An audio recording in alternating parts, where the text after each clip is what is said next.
je peux prendre le visage d'un autre. Avec la clé de ta maison, je peux aller chez toi et utiliser ton maquillage.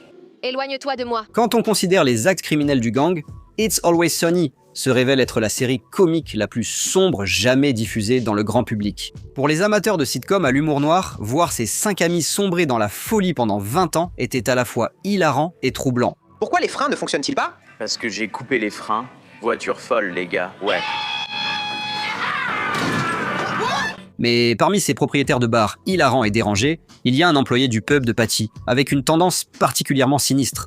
On va tous payer le prix ultime. Mec, c'est quoi tout ce que tu prends?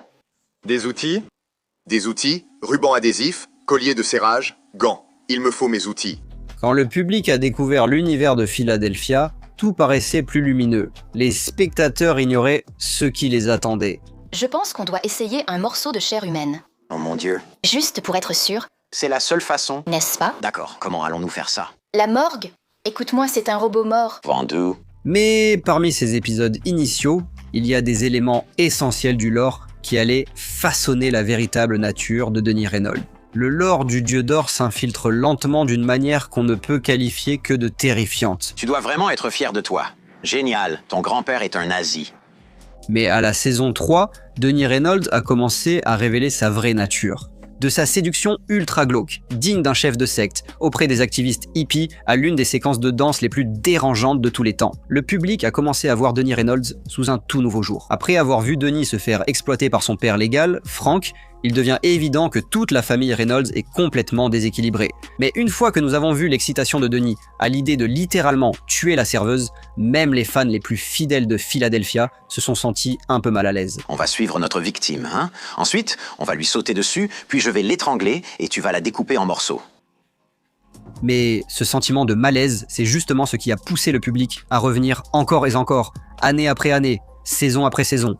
La bande de Philadelphia a monté les enchères, et à mesure que Dee devenait plus trash, Frank devenait plus dépravé, et quand Mac est devenu fou, Charlie est devenu complètement sauvage. Mais au-dessus de tous les autres ploucs, la déchéance de Dennis Reynolds en véritable monstre est vraiment la plus fascinante.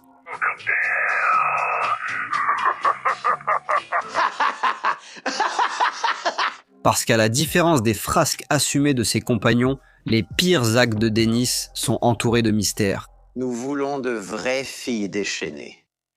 Il est important de voir la transition et d'observer le processus. Les implications des crimes de Denis Reynolds sont devenues un mème, mais ces actes restent présentés avec une ambiguïté troublante. Quelle implication?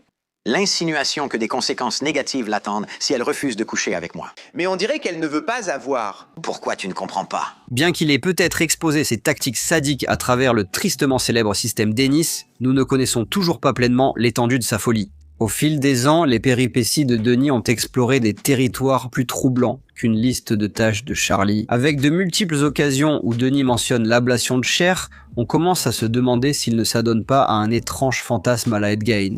Je te jure que tu me serais plus utile si je t'écorchais et transformais ta peau en abat-jour, ou si je te façonnais en bagage de luxe. Je pourrais même t'ajouter à ma collection. Après avoir souvent entendu parler de masques en peau, Denis Reynolds finit par vraiment évoquer l'ambiance Leatherface. Il ne s'agit pas seulement de business, il s'agit de l'excitation de porter la peau d'un autre homme, de ressentir ses désirs et envies les plus profonds. Dans un incident particulièrement glaçant, Denis raconte au groupe qu'il peut activer et désactiver ses récepteurs de douleur à volonté. Ce qui ne fait qu'ajouter des couches à notre supposition que ce type est complètement fou, en apprenant son adolescence gâchée dans un véritable camp de jeunesse fasciste, jusqu'à ce qu'il conduise presque en état d'ivresse, au point de risquer une accusation d'homicide involontaire. Denis Reynolds est d'une certaine manière le moins inspirant de tous les citoyens dérangés de Patty's, essayant de séduire les mères de ses meilleurs amis, former une équipe de basket de jeunes à brutaliser leurs adversaires, brûler la moitié du visage de Cricket. Oui, c'est Denis tout craché. D'accord. Une tête coupée, une tête décapitée dans la boîte. D, je vais mettre ta tête dans une boîte, si tu ne commences pas à donner la bonne réponse.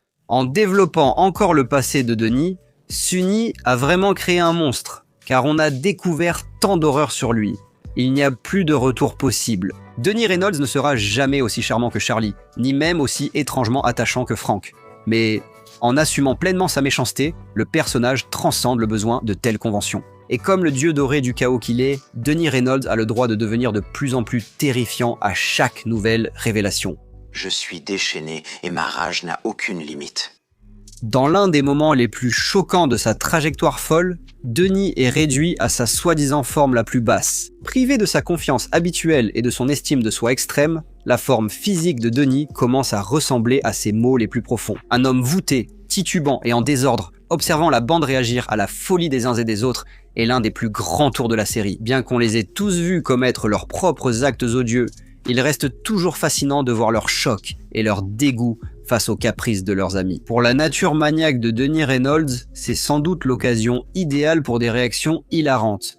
Par exemple, lorsque la bande se réfugie dans le bunker abandonné de Patty pour l'an 2000, Denis met aussitôt tout le monde mal à l'aise. C'est un accord pour les femmes. Je consens à être facile à vivre, à engager des conversations ludiques et à faire semblant de désirer votre pénis, même si ce n'est pas vrai. Comme souvent avec Charlie, les insinuations dégoûtantes de Denis passent inaperçues dans le monde de Always Sunny. La méchanceté est pratiquement une vertu, car bien que Denis et la bande soient totalement irrécupérables à tout point de vue, le timing comique d'événements autrement horribles donne lieu à certains des contenus les plus hilarants et répréhensibles de la télévision.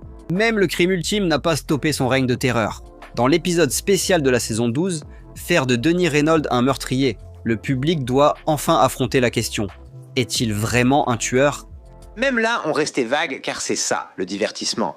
Quelqu'un est tué, on fait une émission, mais sans jamais donner de vraies réponses. En plaçant une entité terrifiante parmi des personnages au comportement aussi troublant, les intrigues effrayantes de Denis s'expriment pleinement. Quand un Frank nu sort d'un canapé en pleine fête, qui s'inquiète encore de ce que Denis fait derrière des portes closes ? Je t'aime aussi, Maureen.